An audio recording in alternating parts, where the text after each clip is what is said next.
last sekali, soalan yang paling ramai orang tanya, berbaloi ke tak berbaloi buat Grab dengan kereta sewa? Macam ni lah. Hanya yang berusaha pasti menuai hasilnya. Jadi korang kena ingat yang tu lah.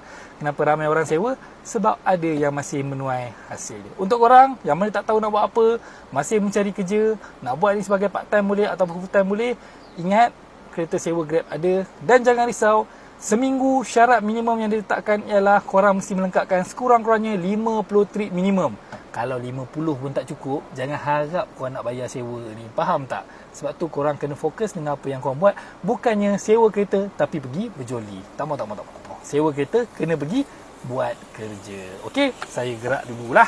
Kalau macam tu lah.